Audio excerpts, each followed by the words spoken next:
Welcome back to the show, everybody. Check out these headlines. The SEC former official on the interlocutory appeal request by the SEC. We're going to get into it. Mastercard, CBDCs, and you guessed it, Ripple. We're going to talk about it.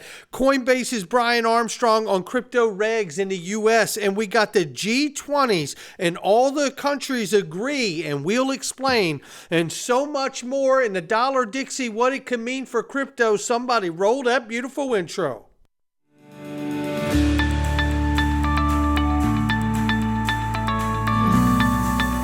Digital Perspectives with Brad Kimes. Come on in.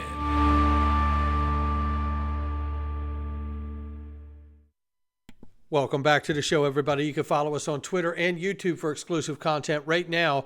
Global cryptocurrency market cap today is $1.06 trillion. The market is off by 1.4%. 25,600 plus for Bitcoin right now, 1588 for Ethereum, and we see XRP at 46 cents, slipping 6% in the last 24 hours and 6.7 on the 7-day. Yikes, ay caramba. That's what's going on there. But you know what? I'm not concerned, and I'm not selling a used car. Everybody's got a different appetite for risk, and I have a huge appetite for risk, and I'm loving this down market because I'm doing everything I can to fill my bags. That's right. I'm still filling my bags. And here we see APEC draws near, and Ripple Labs, proud member of our Link2 portfolio, steps up with a generous $2 million donation for San Francisco's summit cost. And this is really incredible. And obviously, I'm reminding you that Ripple Labs is available, the private equity, on Link2's platform. Click the link to my sponsor below. Take advantage of it. The pricing right now is absolutely remarkable. And it doesn't last long, so do not mess around.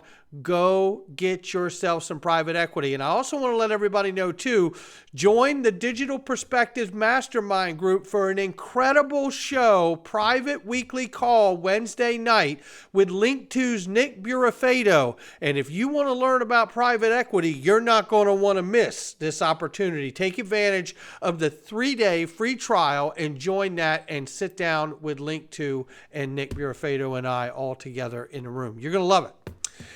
Beware of scams. I got to put this out here. A rising tide of XRP-related scams on social media has sparked a community uproar. And I have to tell you, the best thing to do is to always assume that everything is a scam first and work backwards from there.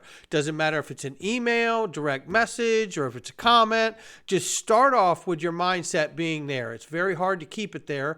I've been hacked before, and it is not the kind of experience. I wouldn't wish a hacking on my worst enemy, and that is the God's honest truth. It is that bad. So make sure you're very careful out there. Never happens with XRP. One Bitcoin user had to pay more than $500,000 in transaction fees for a small transaction of approximately $1,800. And this is insane, ladies and gentlemen. And I'll tell you, out of experience here, I had to pay $4,000 to move a whole Bitcoin a couple years ago. I was blown away by the cost of that transaction. Now, with that being said, I've recently let everyone know as well, I am taking a position back in Bitcoin because I am expecting the largest entities like Vanguard, BlackRock, and everyone else, Fidelity, that have applied for the Bitcoin spot ETF, if that gets approved, I want to have some exposure regardless of what I understand about it, because I'm an investor first, not a maximalist. I'm a utility maximalist.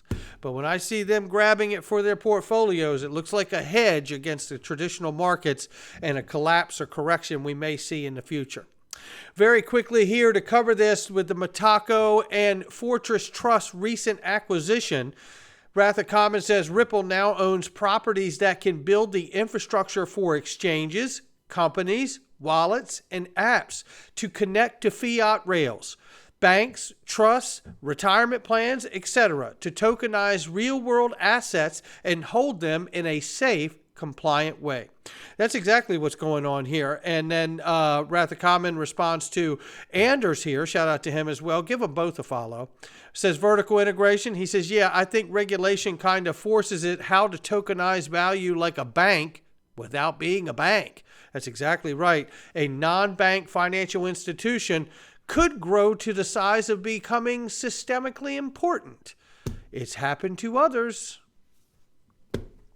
Former SEC Mark Fagel has expressed doubt about the court certifying the SEC's interlocutory appeal request in this ongoing Ripple case. Not much to read here other than the fact that Mark Fagel has expressed at times, strength in the SEC's position against Ripple. So for him to suggest that he doesn't believe that it's in the favor of the SEC to get the interlocutory appeal request granted is quite a statement coming from him. So shout out to Mark for sharing his thoughts here.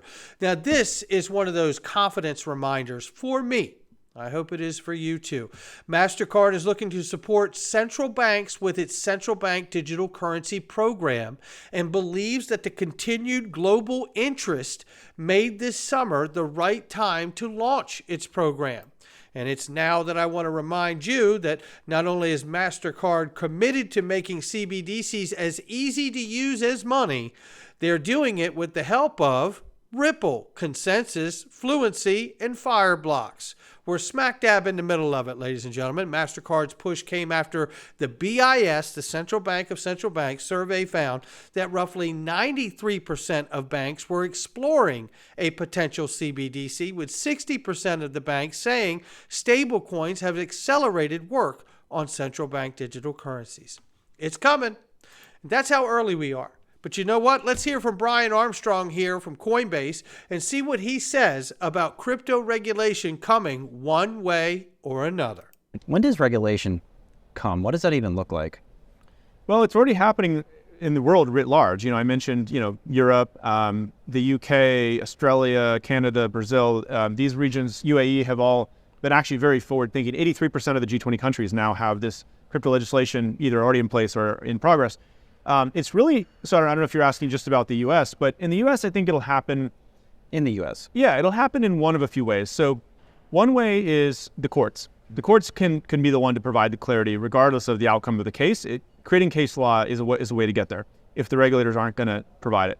Another way to do it is through Congress, right? Congress is very engaged in this now, passing, looking at this FIT 21 bill that's which just got bipartisan approval in the House.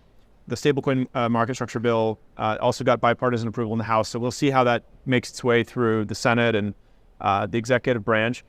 The CFTC could step up and assert more authority. I also think, there's a possibility we'll just get a different SEC chair in 2024 or beyond. So we'll try all these things in parallel. Somehow one of them will come through and pan out, is what he's saying there. But you know what? Let's go to the global stage now, because the G20 is meeting, and the country India is the president this year.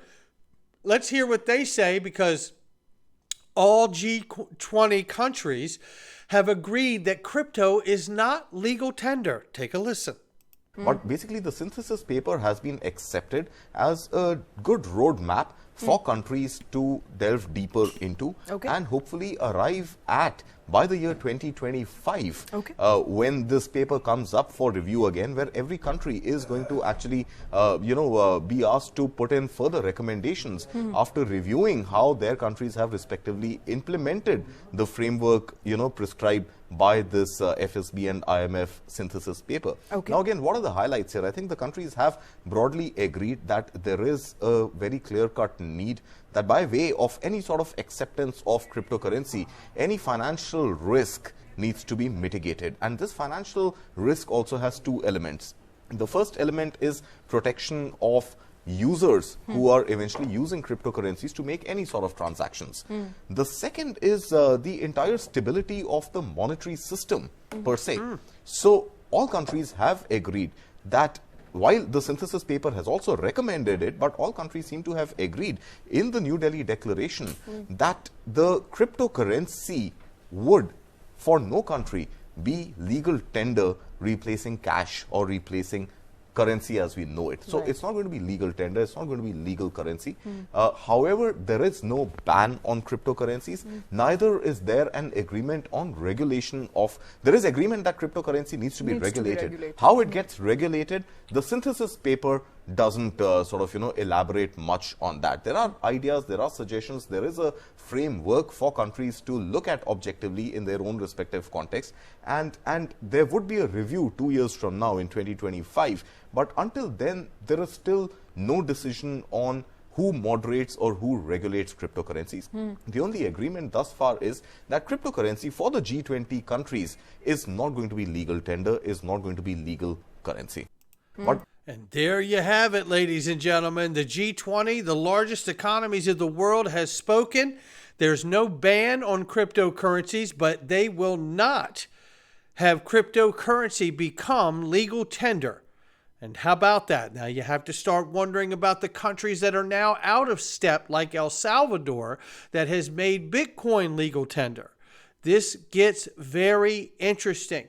And look, we are almost closing out 2023, which means let's call it a year, 14 months, 15 months here. 2025 is coming. Regulations implemented for 2025. This is moving quite quickly at this point. We know that the larger part of the central banks of the world intend to release CBDCs by 2025. So this is going to tighten very quickly over the next year plus. Keep a very close eye on it. And then I wanted to share this here. This from Bank of France and Edo Farina here. He says virtual currency XRP could be used as an intermediary asset to bridge any currency pair. Again, from the Bank of France here, and just talking about virtual currency such as XRP could also be used as an intermediary asset to bridge any currency pair. You can see right there. Now, what I wanted to share is the path I believe we're on. And that was that XRP was created as a digital asset. It was then used as a payment token, which it is still being used at. The only digital asset with legal clarity in the United States and regulatory clarity. That is quite clear, and that is where we are right now. It is a virtual currency that can serve as a bridge currency, which I believe it will grow more and more into that role. And I also believe that BRICS can be fertile ground for introducing this payment token to have the opportunity to continue to grow and serve as a bridge currency. And ultimately, XRP gets the liquidity and the confidence of the world and grows to serve as a global reserve bridge currency one day.